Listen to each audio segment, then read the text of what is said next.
வள்ளல் மீடியா நேயர்களுக்கு வணக்கம். வேலியே பயிரை மேய்வது போல அப்படின்னா இந்த காலகட்டத்தில் உடனே நம்மளுக்கு நினைவுக்கு வருவது ஆசிரியர்கள் அங்க படிக்கிற மாணவிகளை துன்புறுத்தலுக்கு உள்ளாக்குறாங்க. அதுவும் பார்த்தீங்கன்னா பாலியல் ரீதியாக துன்புறுத்தலுக்கு தமிழகத்தில் 1 இடங்கள் மட்டும் இல்லாமல் பார்த்தீங்கன்னா 3-4 சம்பவங்கள் இது மாதிரி கேள்விப்படுறோம். இருக்கிறதுல அதிகமான வருஷங்கள் ஒரு 13 வருஷம் 14 வருஷம் குழந்தைங்களை ஒரு பள்ளிக்கு அனுப்புறோம் அப்படின்னா ஆசிரியர்கள் கூட தான் அதிகமான நேரங்களை செலவிடுவாங்க. அதுவும் பெண் குழந்தைகள் ஸ்கூலுக்கு போகும்போது இந்த மாதிரி நடக்குது அப்படின்னா பெற்றோரோட மனநிலை எப்படி இருக்கும், ஏன் இந்த சூழல் நிலவுது, இந்த மாதிரி நிறைய விஷயங்கள் பாரிக்கிட்டு கேட்டு தெரிஞ்சுக்கலாம். வணக்கம். வணக்கம். ரொம்ப சீரியஸான ஒரு விஷயம். நீங்க போன வாட்டியே நீங்க 2 நாள் முன்னாடியே பேசணும்னு சொல்லிட்டீங்களா?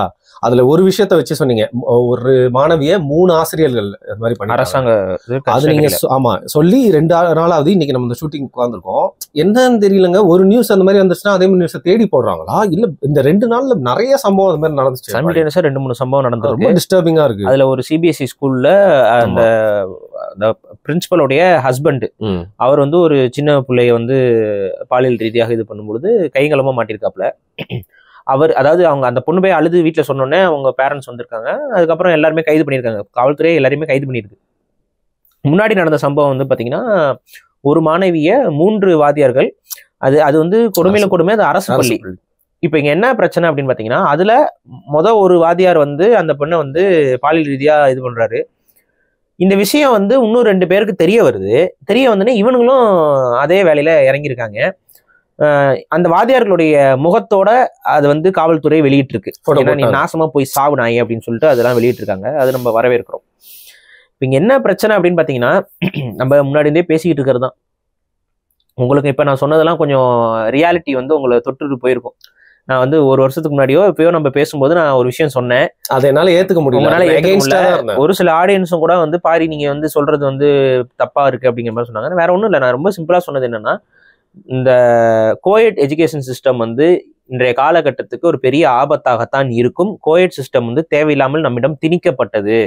ஆரம்ப காலகட்டத்தில் கல்வி நிறுவனங்கள் வரும்பொழுது வெள்ளக்காரன் கொண்டு வந்த கல்வி நிறுவனங்கள் கூட பாய்ஸ் ஹை ஸ்கூல்ஸும் கேர்ள்ஸ் ஹை ஸ்கூல்ஸும் தனித்தனியாக தான் இருந்துச்சு. ஆனால் கோயட் எஜுகேஷன் சிஸ்டம்ங்கிறது நடுவில் தான் வெஸ்டர்ன் கண்ட்ரிஸ்லேயே உள்ள கொண்டு வரப்பட்டது. அதற்கு பின்னாடி ஒரு அஜெண்டா இருந்தது. அந்த கோயட் எஜுகேஷன் சிஸ்டத்தின் மூலமா மாணவர்களையும் மாணவிகளையும் சிறு வயதிலிருந்தே தப்பான வாழ்வியலுக்குள்ள பழக்கப்படுத்துறதுக்காக ஒரு தப்பான இன்டென்ஷனோட தான் அது தொடங்கவும் பட்டுச்சு. இப்போ கல்வி கற்றுக் கொடுக்குறீங்க, பெண் குழந்தைங்க தனியா படிக்குது, ஆண் குழந்தைங்க தனியா படிக்குது, இதுல எந்த பிரச்சனையுமே இருக்காது. ஆனா இவங்க 2 பேரும் சேர்ந்து தான் படிக்கணும் அப்படிங்கிற அந்த ஒரு தேவையே இல்ல. இவங்க என்ன பண்ணாங்க, இந்த சேர்ந்து படிக்க வைக்கிற ஒரு சிஸ்டம் உள்ள கொண்டு வரும் பொழுது அதுக்கு பின்னாடி அதோட நெகட்டிவிட்டிங்கிறது ஒன்று இருக்கு. ஏன்னா முன்னாடி பாய்ஸ் ஸ்கூல்ல ஜென்ஸ் ஸ்டாஃப்ஸ் தான் இருப்பாங்க, கேர்ள்ஸ் ஹை ஸ்கூல்ல லேடிஸ் ஸ்டாஃப்ஸ் தான் இருப்பாங்க. ஸ்டாஃப்ஸும் சொல்றீங்க? ஆமா, ஸ்டாஃப்ஸுமே அப்படிதான். பாய்ஸ் ஹை ஸ்கூல் கேர்ள்ஸ் முன்னாடி எப்படி இருக்குனாங்க, கிறிஸ்துவ நிறுவனங்கள் தானே இது செஞ்சாங்க. அந்த கிறிஸ்துவ நிறுவனங்கள்ல பெண் நன்ஸ் அதிகமா இருக்கக்கூடிய இடம், அவங்க மட்டுமே அதிகமா சொல்லிக் கொடுக்குற இடமா தான் பெண்களுக்கான பள்ளிகள் நிறுவப்பட்டுருந்துச்சு. அதுக்கப்புறம் அந்த ஃபாதர் இருக்கிறது, இந்த இதுக்குமே ஃபாதர் இருப்பாங்க, ஆனா அவங்க உள்ள இன்வால்வ் ஆயிட்டு இருக்க மாட்டாங்க. நிர்வாகம் முழுக்க பெண் நன்களே தான் பாத்துக்கிட்டு இருப்பாங்க. சுப்பீரியர் மதர் சுப்பீரியர் அப்படிதான் இருப்பாங்க. மேல ஃபாதர் இருந்தாலும் அவர் உள்ள இன்வால்வ் ஆக மாட்டார். இது இப்படிதான் ஸ்கூல் சிஸ்டம் ஆரம்பத்துல இருந்தது. நடுவுல இவங்க அந்த கோயட் எஜுகேஷன் சிஸ்டம், ஏன்னா நிறைய இடத்துல 2 ஸ்கூலா வைக்கிறது கஷ்டமா இருக்கு, பிரிச்சு வைக்கிறது கஷ்டமா இருக்கு, ஒன்னா வச்சிட்டோம்னா ஈஸியா முடிச்சிடலாம் அப்படிங்கிற மாதிரியான கான்செப்ட்ல இவங்க கோயட் எஜுகேஷன் சொல்லி கொண்டு வந்தாங்க. அப்ப அது வந்த காலகட்டத்தில இருந்தே நிறைய பிரச்சனைகள் வந்து கொண்டே இருந்தது. ஆனா இன்னைக்கு இப்ப என்ன இடத்துக்கு வந்திருக்கு அப்படின்னு பாத்தீங்கன்னா, சிம்பிளா சொல்றேன், ஒரு கோயட் எஜுகேஷன் என்னென்ன பிரச்சனைகள் இருக்குன்னு. நம்ம அப்பாக்கள் படித்த காலகட்டத்திலாம் கோயட் எஜுகேஷன் சிஸ்டம் கிடையாது. அவங்க படிக்கும்போது பாத்தீங்கன்னா ஆண்கள் தனியா படிப்பாங்க, பெண்கள் தனியா படிப்பாங்க. அவங்கள ரொம்ப அந்த காம சிந்தனைக்குள்ள தள்ளுற மாதிரியான ஊடகங்களும் அந்த அளவுக்கு பெருசா டெவலப்டா இல்லை. ஏதாவது ஒரு சில வார பத்திரிகைகளும் சினிமா படங்கள்ல வரக்கூடிய ஆபாச காட்சிகளை தான் அவங்க மூளை செலவை செய்யற விஷயமா இருந்தது. வார பத்திரிகை படிச்சாலே வீட்டுல பின்மண்டையில வைப்பாங்க. அதே போல சினிமாவுக்கு அதிகமா போயிட்டு வந்துட்டு இருந்தாலுமே தட்டுற காலம் தான் இருந்தது. அப்ப அவங்களுக்கு அந்த எக்ஸ்போசர் ஆஃப் தப்பான கல்ச்சர் அப்படிங்கிறது ரொம்ப கம்மியா இருந்துச்சு. ஆனா இங்க பாத்தீங்கன்னா இன்றைய சூழல்ல இந்த மாணவர்கள், இந்த மாணவிகள் இவங்களை ஆபாச படங்கள்ல தொடங்கி தப்பான வாழ்வியல் முறைகள்ல இருந்து எல்லாமே அவங்களோட அன்றாட வாழ்க்கையில கலந்து இருக்குது. செல்போன் அது இதுன்னு எல்லாமே அவங்களோட தொடர்புல இருக்கு. அப்ப இந்த மாதிரியான சூழல்ல ஒரு ஆணும் பெண்ணும், அவங்களுக்கு பக்குவம் இல்லாத ஆணும் பெண்ணும் ஒன்றாக இருக்கும் பொழுது சில தவறான முடிவுகளை எடுப்பதற்கு இல்ல சில தவறான பாதைகளுக்குள்ள அவங்க போறதுக்கு வாய்ப்புகள் அதிகம். ஏன்னா நம்ம உடம்பை பொறுத்த வரைக்கும் நம்மளோட உடம்புல ஹார்மோன் சுரக்கிறது இதெல்லாம் வந்து பாத்தீங்கன்னா குழந்தைகளாக இருக்க முடியும். நம்ம குழந்தைன்னு இன்னைக்கு வரையறுக்கிற காலகட்டத்தில இருந்தே அதெல்லாம் தொடங்கி விடுகிறது. அப்ப இந்த குழந்தைகளுக்கு மனதுல உளவியல் சிக்கல்கள், அவங்க வந்து காதலிக்கிறேன், இப்ப நம்ம படிக்கிற காலகட்டத்திலே இந்த காதல், இந்த இன்ஃபாக்சுவேஷன் இதெல்லாம் பேச்சு பொருளா இருந்துச்சு. அப்பெல்லாம் என்ன பண்ணுவாங்க, அதெல்லாம் ரொம்ப தப்புன்னு சொல்லி நம்ம கிட்ட சொல்லிட்டு இருப்பாங்க. அட்லீஸ்ட் அது தப்புங்கிற ஒரு கான்சியஸ் இருந்துச்சு. இன்னைக்கு அது தப்பு இல்லை, அது ரொம்ப நார்மலான ஃபினாமினன், அது ஒன்றும் அப்படி இல்லை அப்படிங்கிற மாதிரி இது வேற என்கரேஜ் பண்ண ஆரம்பிச்சிட்டீங்க. துள்ளுவது இளமைன்னு ஒரு படம் அப்போ வந்துச்சு, தனுஷ் நடிச்சது. அதை போய் பார்த்துட்டு வந்தாங்கன்னு சொல்லிட்டு சம்மடி வாங்கணும். இன்னைக்கு வந்து கனவுகள் காணும் வயசாச்சுன்னு சொல்லிட்டு ஸ்கூல்லேயே இது கனகால சீசன் பாக்குறாங்க.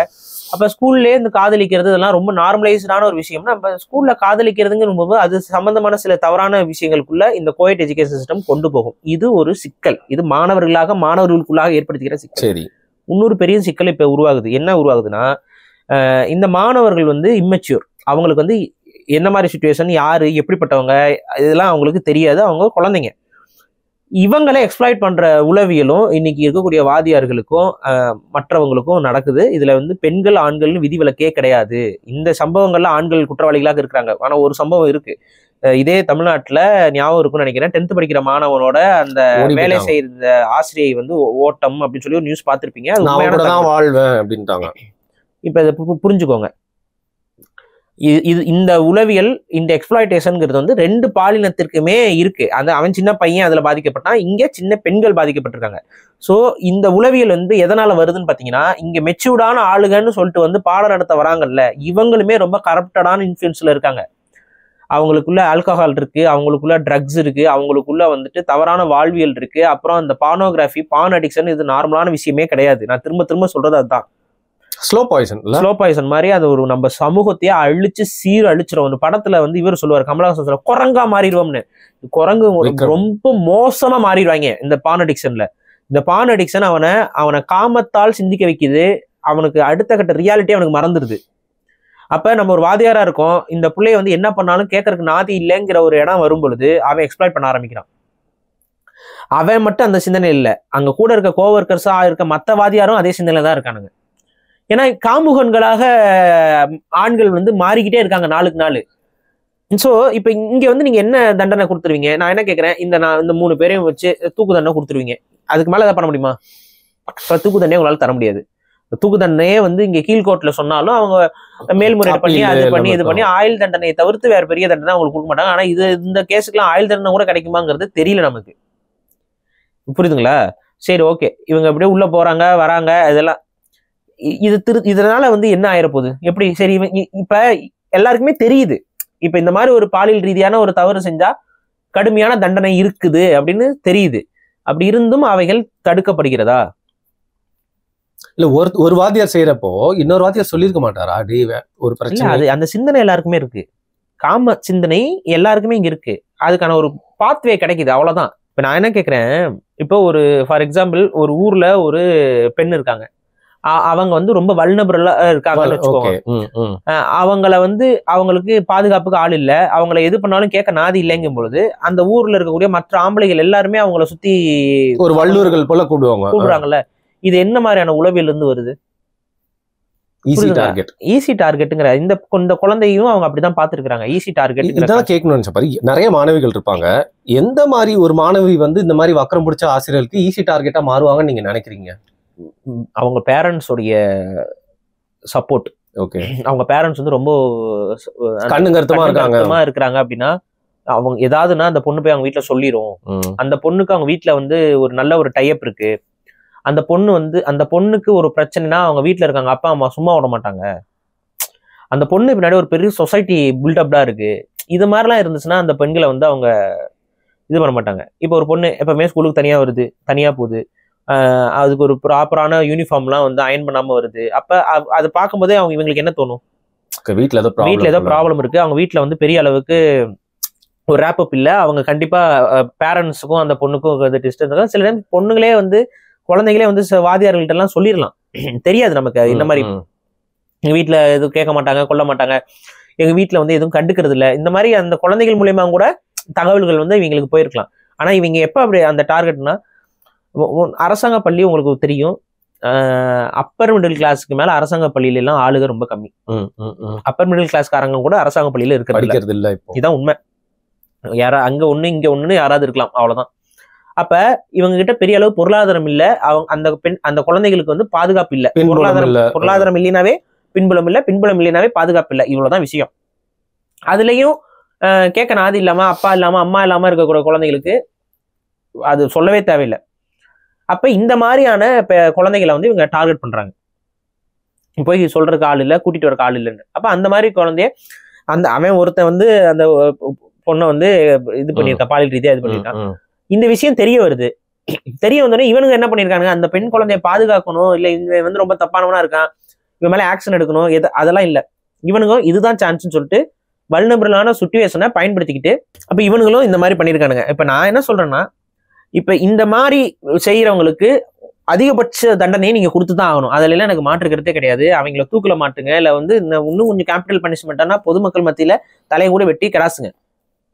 அதுக்காக நான் இருக்கேன். வேற ஏதாவது வெட்டினா கூட ஓகே தான், எதை வேணாலும் வெட்டி எதை வேணாலும் பண்ணுங்க, அதுல எல்லாம் எனக்கு மாற்றுக்கிறது இல்லை. ஆனா அந்த மாதிரி செய்வதாலும் இந்த குற்றங்கள் நின்று விடுமா? கம்மியாகும். மேபி பயத்தினால கம்மியாகும். பட் இங்க வந்து திருடுறதுன்னா இன்னைக்கு இல்லைங்க, என்னைக்குமே வந்து பாத்தீங்கன்னா திருட்டு குற்றம் தான். திருடுனா அன்னைக்கு அந்த காலத்துல எல்லாம் என்ன மாதிரி பனிஷ்மெண்ட் பண்ணிட்டு இருந்தாங்க, கையை வெட்டுறது தலையை வெட்டுறதுங்கிற மாதிரி பனிஷ்மெண்ட் அப்பவே திருட இருந்தான்ல. அப்ப அதையும் கடந்து அதுக்கான தேவை அப்படிங்கிறத அவன் யோசிக்க ஆரம்பிக்கும் போது அவன் மூளை வந்து அந்த பயத்தை வந்து சர்பாஸ் பண்ணிடும். அப்ப நான் என்ன சொல்றேன், அவனுக்கா ஒரு வேல்யூ சிஸ்டம் இருக்கணும். அந்த வேல்யூ சிஸ்டம் இன்னைக்கு இவங்களுக்கு எல்லாம் இல்ல. ஏன் இல்ல? இதுதான் கேள்வி. நமக்குள்ள ஒரு வேல்யூ சிஸ்டம் இருக்குல்ல, இந்த வேல்யூ சிஸ்டம் இவங்களுக்குள்ள ஏன் இல்ல? அந்த அறநெறி ஒழுக்கம், இந்த அற சிந்தனை இவங்க கிட்ட இல்லாம போனதுக்கு காரணம் என்ன அப்படின்னா, அற சிந்தனையோடு வாழ்றது மேட்டர் இல்லைங்கிறத தான் நீங்க எல்லாரும் சொல்லிக்கிட்டே இருக்கீங்க திரும்ப திரும்ப திரும்ப திரும்ப. எப்படியும் வாழலாம், என்ன மாதிரி வேணாலும் வாழலாம், அதெல்லாம் பிரச்சனை இல்லை. தப்பான ஐடல்ஸ் எல்லாத்தையும் நீங்க தூக்கி தூக்கி காமிக்கிறீங்க சமூக மத்தியில. ஒரு பான் ஆக்ட்ரஸை பெரிய நடிகையா மாத்துறீங்க, அவங்கள கொண்டு வந்து அவங்க ரொம்ப நல்லவங்கன்னு பேச வைக்கிறீங்க, அவங்களெல்லாம் சாதனைன்னு பேச வைக்கிறீங்க. இங்க நம்ம தமிழ் இதுக்குள்ளேயே கொண்டு வந்தானுங்களா இல்லையா? வந்து கூப்பிட்டு வந்துட்டு அவங்கள வந்துட்டு பேசிட்டு இருக்காங்க. இப்ப இங்க ஒருத்தர் ஒரு அம்மா பஞ்சாயத்து பண்ணிட்டாலே, இது சேனலா உட்காந்துக்கிட்டு என்ன வேல்யூ அவங்களுக்கு இருக்கு, அவங்களாம் வந்து இங்க பஞ்சாயத்து பண்ண வராங்க. அப்ப புரியுதா? அதாவது ஒழுக்கத்தோடு வாழ்பவன், அறத்தோடு வாழ்பவன், நேர்மையாக இருப்பவன், பொய் பேசாதவன், நல்லவன், இவனுக்குலாம் ஒரு மரியாதை இல்லைங்க. யாராருக்கு மரியாதை? ஆபாசம் பிடிச்சவன், அசிங்கம் பிடிச்சவன், அவுத்து போட்டு திரிபவன், ஒழுக்கமற்றவன், குடிகார பைய, இவங்களெல்லாம் மதிப்பேன். குடிக்கிறது ஒரு பெருமைன்னு சொல்லிட்டு உட்காந்து பேசிக்கிட்டு இருக்காங்க எல்லாம். குடிக்கிறது இப்படி குடிக்கணும் அப்படி குடிக்கணும்னு ஒரு ஆள்லாம் வந்து ரசிச்சு குடிப்பது எப்படின்னு ஒருத்தர் சேனல் நடத்திக்கிட்டு இருக்கான், வீடியோ போட்டு. ஆமா, ஒரு அங்கிள். அப்ப இந்த மாதிரியான தப்பான வாழ்வியலை வந்து வாழ்பவர்கள் இந்த சமூகத்துல உயர்ந்த இடங்கள்லயும் பாராட்டத்தக்க இடங்கள்லயும் அதிகாரமிக்க இடங்கள்லயும் இருக்கும் பொழுது இங்க வந்து அந்த அற நெறி அதன் சார்ந்த சிந்தனை இருப்பவனுக்கு அந்த சிந்தனை இருக்காது. அந்த சிந்தனை அற்றவனாக நிறைய பேர் மாறுவாங்க. அப்படிதான் இந்த 3 பேர் மாறி இருக்கானுங்க. மாட்டினாதானே பிரச்சனை. இப்ப மாட்டிலே என்ன பண்ணிருப்போம், உட்காந்து பேசிருப்போமா, இல்ல கைது பண்ணிருப்பாங்க? தொடர்ந்து இதே அந்த பொண்ணு, அந்த குழந்தைக்கு தான் பாதிப்பு. அது மட்டும் இல்லாம அதே மாதிரி வேற ஏதாவது பொண்ணு எல்லாம் டார்கெட். ஒன்னு சொல்றேங்க, இது மாற்ற விஷயங்கள் இது தெரியாம எவ்வளவு இருக்குன்றீங்க. எப்பவுமே ஒரு கிரைம் வந்து மாட்டும் பொழுதுதான் நமக்கு தெரிய வருது, ஊடகத்துக்கு வருது. மாட்டாம இருக்கும்போது குற்றங்கள் நடந்து கொண்டுதான் இருக்கிறது. இது எல்லாமே இருக்கு. அப்ப இதை எப்படி தடுப்பது? இந்த இடத்துலதான் நம்ம இப்ப யோசிக்கணும். இதை தடுக்க வேற வழியே இல்லை. என்னை பொறுத்த வரைக்கும் கோயட் எஜுகேஷன் சிஸ்டத்தை அபாலிஷ் பண்றதை தவிர்த்து இதை தடுக்க முடியாது. இதுதான் ஒரே சொல்யூஷன். ஆனா இந்த ஒரு சொல்யூஷன் வந்து ரொம்ப கஷ்டமான சொல்யூஷனா உங்க கண்ணுக்கு படலாம், ஃபார்ஃபெட்சடா தெரியலாம். பட் இதுதான் ஒரே சொல்யூஷன். சுத்திட்டு இங்கதான் வருவீங்க. இந்த சொல்யூஷனுக்கு தான் நீங்களும் வருவீங்க. அது எத்தனை வருஷம் கழிச்சு வர போறீங்க, எவ்வளவு பாதிப்புகள் ஆனதுக்கு அப்புறம் வர போறீங்கிறது எனக்கு தெரியாது. ஆனால் அதை சுத்தி முடிச்சு இங்கதான் வருவீங்க எல்லாரும். கல்லூரியும் நீங்க அப்படிதான் பாக்கலாம். ஆமா, கல்லூரியும் இப்ப கல்லூரியில இருந்தானே ரேப் நடந்துச்சு. சரி, அடுத்த அலுவலகம்ங்கிறது வேறங்க. அலுவலகம் போது மெச்சூர்டா வந்துடுறாங்கங்க. ஒரு ஒரு ஒரு வேலைக்கு வரும்போது அவங்களுக்கு வந்து சுயமாக சிந்திக்கக்கூடிய பெண்களாக மாறி விடுகிறார்கள். அப்ப வந்து அவங்க மாட்டிக்கிறாங்கன்னா அது வேற. நீங்க இவங்கெல்லாம் வந்து பாத்தீங்கன்னா மேனிபுலேட்டிவ் ஸ்டேஜ், குழந்தைங்க, சின்ன பிள்ளைங்க. இப்ப கல்லூரியில படிக்கிற பெண்களுக்கு வந்து பாத்தீங்கன்னா மேனிபுலேட்டிவ் ஸ்டேஜா தான் இருப்பாங்க. அவங்க அப்பதான் ஸ்கூல் முடிச்சுட்டு இருப்பாங்க. ஒவ்வொருத்தவங்களுக்கு வந்து பாத்தீங்கன்னா இப்ப 18 வயசு ஆன உடனே அவங்க எல்லாம் அறிவாளி ஆயிருவாங்கலாம் கிடையாது. ஒரு சிலர் மெச்சூர் ஆயிருவாங்க, ஒரு சிலருக்கு அந்த மெச்சூரிட்டி இருக்காது, குழந்தைத்தனமா இருப்பாங்க. சோ இந்த வயசை வச்சு நம்ம சொல்ல முடியாது மெச்சூரிட்டியை. ஆனா ஒரு குறைந்தபட்சம் ஒரு 20 வயசுக்கு மேல அவங்களுக்கு அந்த மெச்சூரிட்டி வந்து வந்துடும். என்னதான் இருந்தாலும் அந்த மெச்சூரிட்டி வந்து இயற்கையில அவங்க கொஞ்சம் கொஞ்சமா வந்துடும். ஓகே, இப்படி பழகணும், இப்படி பழகணும். அந்த டைம்ல அவங்க வந்து ஆண்களோட பழகும் பொழுது அந்த நல்லவன் யாரு கெட்டவன் யாருங்கிறத பிரிச்சு பார்க்க தெரியும் அவங்களுக்கு. அப்ப அவங்களுடைய சுதந்திரமோ அவங்களுடைய பாதுகாப்போ அவங்க கையில நீங்க ஒப்படைச்சிடுறீங்க. ஆனா அது வரைக்கும் அவங்களை பாதுகாப்பது யாரு? அவங்க குடும்பங்கள் பாதுகாக்கும், இல்லைன்னா அரசாங்கம் பாதுகாக்கணும். இப்ப நீங்க 2 பேருமே பாதுகாக்க தயாரா இல்லை. குடும்பங்கள் என்ன பண்றீங்க? அரசாங்கத்தை நம்பி ஸ்கூல்ல விட்டுறீங்க, காலேஜ்ல விட்டுறீங்க. அரசாங்கம் என்ன பண்ணுது? பாதுகாப்பு பண்ண முடியுதா? முடியல. அப்ப எப்படி பாதுகாப்பீங்க? இவ்வளவுதான் நான் கேட்கிறேன். அதான் சொல்றேன், அரசாங்கம் வேற வழி இல்லை. இந்த கோயட் எஜுகேஷன் சிஸ்டத்தை குறைஞ்சபட்சம் கவர்மெண்ட் ஸ்கூல்ல மாத்திருங்க. உங்களால கண்ட்ரோல் பண்ண முடியாது கவர்மெண்ட் ஸ்கூல்ல. அதே சிம்பிளா சொல்றேன், பசங்களும் அங்க வந்து படிக்க வர பசங்களும் இப்ப வந்து பாத்தீங்கன்னா ரொம்ப தப்பா இருக்காங்க. இந்த யங்ஸ்டர்ஸ் நீங்க ஒண்ணும் இல்லை, கவர்மெண்ட் ஸ்கூல் பசங்க கிட்ட போய் ஒரு 10 நிமிஷம் உட்காந்து பாருங்க. அவங்க கிட்ட இருக்க என்ன பழக்கங்கள் இருக்கு, என்ன மாதிரியான எக்ஸ்போசர் அவங்களுக்குள்ள இருக்கு. தப்பான வாழ்வியலை நோக்கி ரொம்ப வேகமா அவங்கள ஈஸியா எக்ஸ்பர்ட் ஆயிட்டு இருக்காங்க. இப்ப அவங்களெல்லாம் கண்ட்ரோல் பண்றது, இந்த இடத்துல பெண் குழந்தைகளை வச்சுக்கிட்டு இருந்தீங்கன்னாலாம் ஒண்ணுமே பண்ண முடியாது. ரொம்ப ஆபத்தா போய்கிட்டு இருக்க சிச்சுவேஷன். ஒன்னு கவனிச்சிங்களா? ஒரு காலேஜ் ஃபர்ஸ்ட் இயர் பொண்ணு பாத்ரூம்ல குழந்தை பெத்து ரெஸ்பான்சிபிலிட்டி வேணும்னு சொன்னா நம்மள வந்து பாஞ்சு வந்து குரலை கடிப்பாங்க. அடிமைப்படுத்துகிறார் பாரிசாலன், அகம்பாவம் பிடித்தலைகிறார் பாரிசாலன் எழுதுறாங்க. ஆனா இப்ப இதுக்கு என்ன நான் பண்ண முடியும் சொல்லுங்க? இந்த மாதிரி நடக்குது. இப்ப நாளைக்கு இது உங்க தங்கச்சிக்கு நடக்குது, உங்க வீட்டுல இருக்க குழந்தைகளுக்கு நடக்குது, என்ன பண்ணுவீங்க? அந்த ஒரு சின்ன புள்ள ஸ்கூல் படிக்கும் போதே பிரெக்னென்ட் ஆயிருக்கு. அது காலேஜ் ஃபர்ஸ்ட் இயர் ஜாயின் ஆயிருக்கு. அந்த 10 மாசம் கரெக்டா அப்ப ஸ்கூல் படிக்கும்போது பிரெக்னென்ட் ஆயிருக்கு. அந்த இதுல வந்து காலேஜ் ஜாயின் ஆயிருக்கு. வயிறு கொஞ்சம் பெருசா இருக்குன்னு கேட்டு வயிறு உப்பு இருக்கு எதுமோ சொல்லியிருக்கு காலேஜ்ல. பாத்ரூம்ல போய் குழந்தைய அதுவே பெத்துக்குச்சு. அந்த பெத்த குழந்தைய கொண்டு போய், அது உயிரோட தாங்க இருந்திருக்கு குழந்தை. எந்த அளவுக்கு உளவியல் அந்த பெண்ணுக்கு இருந்துச்சுன்னா அந்த குழந்தைய தண்டு போய் குப்பத்தொட்டில போட்டுருச்சுங்க. குப்பத்தொட்டில அந்த குழந்தைய வந்து நாய் வந்து கடிச்சு இழுத்து வெளியில இழுத்து போட்டு, அந்த குழந்தை உயிருக்கு கவலைக்கிடமா, நான் கடைசியா அந்த செய்தி பார்க்கும்போது உயிருக்கு கவலைக்கிடமான இடத்துல அந்த குழந்தை இருக்குன்னு சொல்லியிருந்தாங்க. நாய் கடிச்சு இழுத்து போட்டுருந்துச்சுன்னா அந்த குழந்தையோட நிலைமை என்னன்னு யோசிங்க. அந்த குழந்தையோட சத்தம் கேட்டுத்தான், என்னடா குழந்தை கத்துற மாதிரி சத்தம் கேட்குதுன்னு சொல்லி குப்பத்தொட்டில இருந்து எட்டி பார்த்திருக்காங்க. குழந்தை நாய் பிடிச்சி இழுத்து இருந்திருக்கு. என்ன பண்ணலாம்? நான் அகம்பாவம் பிடிச்சவன், என்ன பண்ணலாம்? நான் சொல்றதுக்கு கருத்தெல்லாம் வந்து அகம்பாவமா உங்க கண்ணுக்கு தெரியுது. எனக்கு வேற வழி தெரியல. அதாவது இவங்க நீங்க என்ன சொல்றீங்க? சேர்ந்து வச்சு அவங்கள வந்து கத்துக் கொடுக்கணுங்கிறீங்க. நல்லது கத்துக் கொடுத்து சேர்ந்து இருக்கிறது தப்பு இல்லைன்னு தான் நானும் சொல்றேன். ஆனா நம்ம நல்லது கத்துக் கொடுக்கறத விட கெட்டது கத்துக் கொடுக்கறவன் 10 மடங்கு வேகமா செயல்படுறான். எல்லா ஊடக மூலியமாவும் வருது.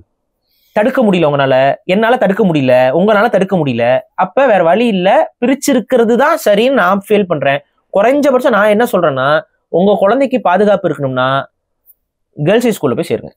பெண் குழந்தைகளுக்கு பாதுகாப்பு இருக்கணும். அவங்க குழந்தை ஸ்கூல் முடிச்சு வெளியில வர வரைக்கும் எந்த ஆண்களும் அவங்கள சீண்டாம இருக்கணும், எந்த ஆண்களும் அவங்களுக்கு செக்ஸுவல் டார்ச்சர் கொடுக்காம இருக்கணும்னா வேற வழியே இல்ல, பெண்கள் மட்டுமே இருக்கக்கூடிய பள்ளிகள்ல கொண்டு போய் சேருங்க. பெற்றோர்களுக்கு நான் ஒரு விண்ணப்பத்தை வைக்கிறேன். நீ ஸ்கூலை திறக்கலைங்கிறது இல்லை. எனக்கு ஒரு விஷயம் நல்லா தெரியும். மார்க்கெட் ஃப்ளோ எங்க இருக்கோ அதுக்கு தகுந்த மாதிரி வியாபாரிகள் மாறிக்குவாங்க. சரி, இன்னைக்கு கல்வி நிறுவனங்கள் வியாபாரம் தான். நீங்க முடிவு பண்ணுங்க, பெற்றோர்கள் முடிவு பண்ணுங்க. உங்க பெண் குழந்தைகளை கேர்ள்ஸ் ஸ்கூல்ல தான் சேர்ப்பேன், கேர்ள்ஸ் காலேஜ்ல தான் சேர்ப்பேன்னு சொல்லுங்க. ஆண் குழந்தைகளை பாய்ஸ் ஸ்கூல்ல தான் சேர்ப்பேன் நீங்க சொல்லுங்க.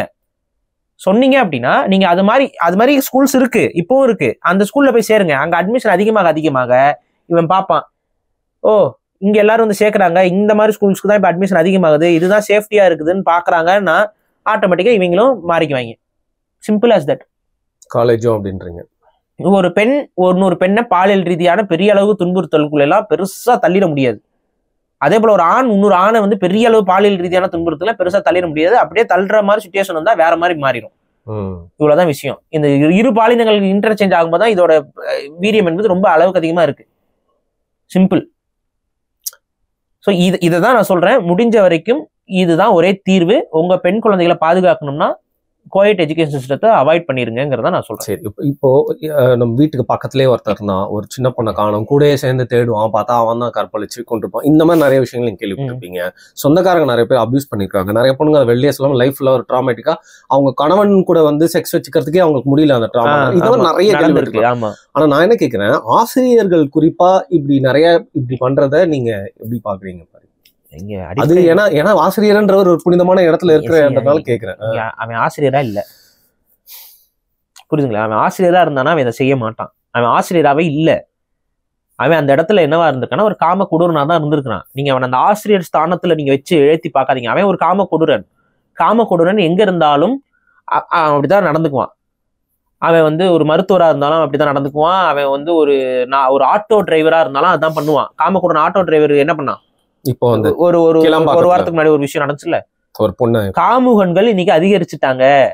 உங்க கவர்மெண்ட்னால ஒரு பான் வெப்சைட் கூட தடை செய்ய முடியாது. இதெல்லாம் பாதுகாப்பு பிடிச்ச நாடா? இது எனக்கு புரியலதான். ஏன்னா ஒரு வெப்சைட்டு ஏங்க இதெல்லாம் கொடுமையில கொடுமை என்னன்னா, இது கேரளாலாம் வந்து பாத்தீங்கன்னா ஆபாசம் பண்ண எடுக்கிறாங்க இல்ல, அதை வந்து ஒரு ப்ரொஃபஷனா இது பண்ணிட்டு அவங்க வேற இன்னும் போஸ்ட் கொடுத்துட்டு இருக்காங்க. தீமாட்டிக்காலாம் எடுக்க ஆரம்பிச்சு. அதுதாங்க கேரளா அப்படியே அவங்க நடிக்க போறது இது. அதுக்கப்புறம் அந்த போட்டோகிராஃபர்லாம் பெருமை மயிர் வேற அவங்களுக்கு, அந்த போட்டோகிராஃபர்களுக்கு பிஹைண்ட் தி சீன்ஸ்லாம் எடுக்கிறாங்க. அதுதான் நான் ஒரு பதறிட்டேன். என்னடா அது ஆபாசமா என்னமோ போட்டோ எடுத்துட்டு இருக்காங்க. ஒருவேளை இவங்க வந்து இந்த திருமணங்களுக்கு முன்னாடி ஒரு போட்டோ பின்னாடி ஒரு அந்த மாதிரி இப்ப ஒரு அங்க கேரளால ஆல்ரெடி அப்படிலாம் எடுத்திருக்காங்க. அது புது வருஷனா போயிட்டாங்க போலன்னு பதறிட்டு போய் பார்த்தா கடைசியில வந்து அந்த ஆபாச படம் எடுக்கிறவன் அவன்லாம் பெருமை பண்ணி போட்டுட்டு இருக்கான் இன்ஸ்டாகிராம்ல. இதெல்லாம் இன்ஸ்டாகிராம்ல வருது. இது என்னன்னே ஒன்றும் புரியல நமக்கு. அப்ப இவ்வளவு மோசமா போய்கிட்டு இருக்காங்க. அப்ப இந்த காம கொடூரனை எப்படி நீங்க கண்ட்ரோல் பண்ணுவீங்க? அவன் சினிமா பாக்குறான், காமம் அதுல இருக்கு. விளம்பரம் பாக்குறான், அதுலயும் காமம் இருக்கு. ஜட்டி விளம்பரம், பிரா விளம்பரம், எல்லாத்துலயும் வந்து காமம் காமம் காமம். பவுடர் விளம்பரத்துக்கு காமம். எனக்கு அதான் புரியல. பவுடர் விளம்பரத்துல இதுக்குடா காமத்தை கொண்டு வந்து காட்டுறீங்க? எல்லாத்துலயும் காமம் காமம் காமம். இதையே பார்த்து வளரக்கூடிய ஒரு சொசைட்டில நல்லவன் எப்படி இருப்பான்? அது ஒருத்தவன் நல்லவனா இருக்கான், எல்லாருக்குள்ளயும் இச்சைன்னு ஒண்ணு இருக்கும், ஒரு சின்ன ஒரு சபலம் இருக்கும். அதை திரும்பியுமே காட்டி இதை ஆக்டிவேட் பண்ணி விட்டுறாங்க. எல்லாருக்குள்ளயும் வெளில அது வெளிப்பாடா வரா மாதிரி. அவங்களுக்கு அந்த அந்த அந்த காம சிந்தனை அளவுக்கு அதிகமாக போகும்பொழுது அவங்களுக்கு வந்து எதுவுமே கணக்குல வரல அவனுக்கு. இதுதான் உண்மை. கூட இந்த எக்ஸ்ட்ரா போதை இதெல்லாம் இருந்துச்சுன்னா இன்னும் முடிஞ்சு போச்சு. இருக்கிற சுய சிந்தனையும் இழந்துறாங்க. நிறைய பேர் இன்னைக்கு எல்லாருமே குடிக்கிறானுங்க. குடி வந்து அவனோட மூளையும் அவனுடைய ரீசனிங் கெப்பாசிட்டியும் குறைச்சிரும். அப்பப்போ அவன் முடிவு பண்ணிட்டு பண்ணுவான் சில விஷயங்களை. ஸோ இதுதான் இங்க ஆபத்தா போய் நிக்குது.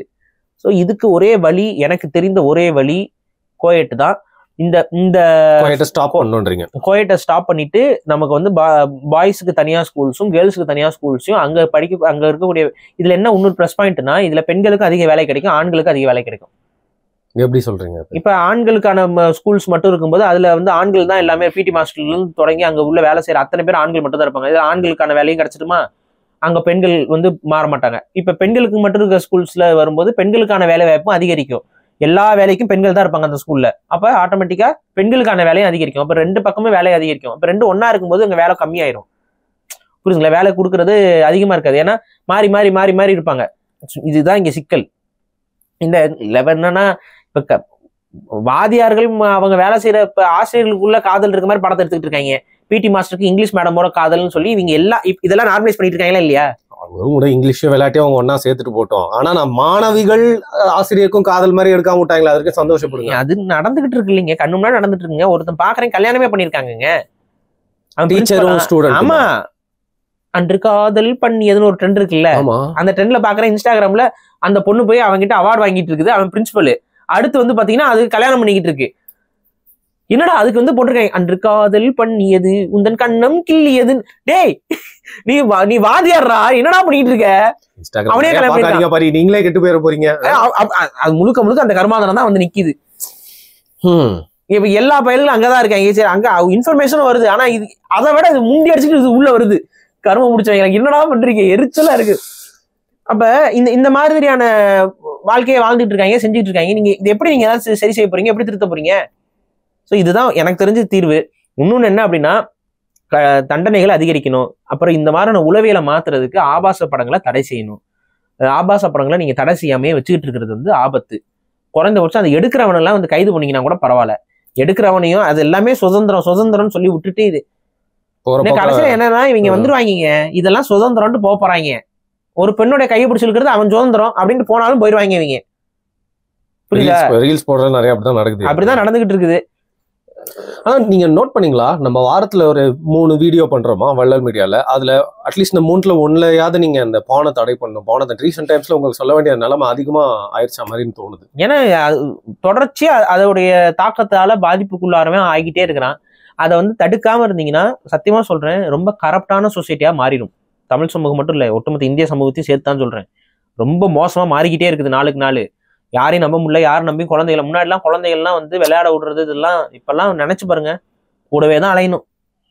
நம்பி ஒரு ஆட்டோ டிரைவரு, ஒரு வேன் டிரைவரு, பஸ் டிரைவர் நீனமே நம்ப முடியல. கூடவே போக வேண்டியதா இருக்கு, கூடவே வர வேண்டியதா இருக்கு. இந்த குழந்தைகளுக்கு வேற அதை புரிய வச்சு சொல்லி கொடுத்து, அவர் இப்படி பேசக்கூடாது, அப்படிலாம் பேசினா என்கிட்ட சொல்லி, இது தப்பான பழக்கம், அது தப்பான பழக்கம். எவனோ ஒரு நடிகை, எவனோ இது வந்து ரப்பர் பந்து இந்த படத்துல நடிச்ச நடிகை மேல ஒரு கேஸை போட்டுருக்காங்க. அவன் ஏதோ ஒரு ஸ்கூல் படிக்கிற பையனை போய் இது பண்ணி அது ஒரு அபியூசிவ் கேஸ்ல அவன் மாட்டிருக்கேன். எவனை நம்புறதுனே தெரியல. குழந்தைங்க விளையாட முடியல. குழந்தைங்க விளையாடுறது இல்ல. இப்பெல்லாம் நான் ஓப்பனா சொல்றேங்க, எந்த அளவுக்கு இது போயிடுச்சுன்னா நமக்கே வந்து குழந்தைங்க பக்கத்திலே நெருங்கிறதுக்கு பயம் வந்துருச்சு. நீங்க சொல்லிக்கங்க, கொஞ்சது இது மாதிரி எல்லாம் ஒரு எந்த ஒரு ஸ்ட்ரேஞ்சர்ஸோட குழந்தையும் நம்ம வந்து அழகா இருக்குன்னு கூட சொல்ல முடியல. ஏன்னா என்ன இன்டென்ஷன், ஏன்னா மத்தவன் ஏதோ தப்பான இன்டென்ஷன்ல இருக்கான். நம்ம ஒரு சாதாரணமா சொன்னா கூட அது தவறா போறதுக்கு வாய்ப்பு இருக்கு. அதனால எந்த கான்டாக்டும் தேவை கிடையாது. அதை வந்து நம்ம வந்து அடல்ட்டா இருக்கிறவங்க புரிஞ்சுக்கணும். அப்ப ரெண்டாவதுக்கு ஒரு அடுத்தவங்க குழந்தை போய் எடுத்து கொஞ்சம் இது பண்றது நோ, அதையும் செய்யாதீங்க. அது ஒரு ரெஸ்ட்ரிக்ட் பண்ணிக்கோங்க எல்லாருமே. முன்னாடிலாம் அதெல்லாம் வந்து சாதாரணமா இருந்துச்சு. இன்னைக்கெல்லாம் அப்படிலாம் இல்லை. இன்னைக்கு இருக்க சூழல் அப்படி இல்லை. அதுல நம்மளும் போய் யாரும் இதாயிக்காதீங்க. ஹைப்பர் செக்சுவலைசேஷன் ஆஃப் சில்ட்ரனுங்கிற ஒரு விஷயத்தை பத்தி நான் பேசியிருக்கேன். குழந்தைகளை அவங்களுடைய அந்த உடை உடுத்தக்கூடிய இதெல்லாமே வந்து பெற்றோர்கள் தான் முடிவு பண்றாங்க. ஆனா அவங்க இன்னைக்கு என்ன மாதிரி தப்பா பண்றாங்கன்னா, அந்த குழந்தைகளுக்கு சின்ன குழந்தை தானே, அதுல கவர்ச்சியா போட்டா தப்பு கிடையாதுன்னு சொல்லி ரொம்ப அளவுக்கு அதிகமா கவர்ச்சியா இருக்கக்கூடிய உடைகளை வந்து குழந்தைகளுக்கு மாட்டி விட்டுறாங்க. அந்த குழந்தைங்க அந்த உடைகளை போட்டு வளரும் போது ஆட்டோமேட்டிக்கா அவங்களுடைய உடம்புடைய அழகின் மூலமாக மற்றவர்கள் நம்ம மீது ஈர்க்கப்படுவார்கள்னு சொல்லிட்டு அந்த விதமான சிந்தனையை அவங்களுக்குள்ள வளர்த்துக்குவாங்க. இது வந்து ஒரு தப்பான ஒரு பினாமினன். இது வந்து ஹைப்பர் செக்சுவலைசேஷன் ஆஃப் சில்ட்ரன் சொல்லி நீங்க நெட்ல போய் தேடி பாருங்க. சொல்ல வேணாம் பார்த்தேன், இந்த காமிக் கானுக்கு போயிட்டு வந்தாங்க, அதுலயே நிறைய குழந்தைங்களை அப்படிதான் ட்ரெஸ் பண்ணி. அதுதான், அதெல்லாம் செய்யாதீங்க. இது வந்து ஒரு குளோபல் எலைட் கூட்டம் உங்களுடைய மீடியாவை ஃபுல்லா கண்ட்ரோல்ல வச்சுக்கிட்டு அவன் ஆபாசத்தை திணிச்சிட்டு இருக்கான். குழந்தைங்க பாக்குற கார்ட்டூன்ல தொடங்கி அடல்ட் ஃபிலிம் இண்டஸ்ட்ரி வரைக்கும் இவங்க தான் அதை பண்றாங்க. அவங்களுக்கு நல்லா தெரியுது, அவங்க நல்லா குரூம் பண்றாங்க. எல்லா சொசைட்டியும் அவங்களுக்கு தகுந்த மாதிரி நாசமா போறதுக்கு என்ன வழியோ அதை பண்றாங்க. அதை புரிஞ்சுக்கிட்டு கெடுக்கிறதுக்கு ஒருத்தர் இருக்கான். கெட்டு போகாம இருக்க வேண்டியது நம்ம கடமை. லாஸ் ஆனாலும் பரவாயில்ல, பேட் கேர்ள் படத்தை வந்து அட்லீஸ்ட் கொஞ்சம் எடிட் பண்ணுங்க. இல்ல என்ன சொல்றதுன்னே தெரியல. அவங்களாம் அதெல்லாம் பண்ண மாட்டாங்க. நம்ம மக்கள் அதெல்லாம் வந்து அவாய்ட் பண்ணி அதுக்கு அது எதிரான பிரச்சாரங்கள் பண்ணி இந்த மாதிரி படங்களை வர விடாம தடுங்க. வந்தாலும் அந்த படங்கள் வந்து அட்டர் ஃபிளாப் ஆகிறதுக்கு வழியே பண்ணுங்க. ஸோ இதுதான் வந்து நம்ம செஞ்சுக்க வேண்டிய நம்ம புரிதல். இதெல்லாம் எதுக்கு நீங்க சொல்றோம் அப்படின்னா, இந்த காம சிந்தனை அப்படியே ஒன்றும் இப்போ நீங்க நினைக்கலாம், இந்த குழந்தைங்க போடுற ட்ரெஸ்ஸை பத்திலாம் ஏன்டா இதுல பேசிட்டு இருக்கீங்க அப்படின்னு கேட்பீங்க. ரீசன் இருக்குது.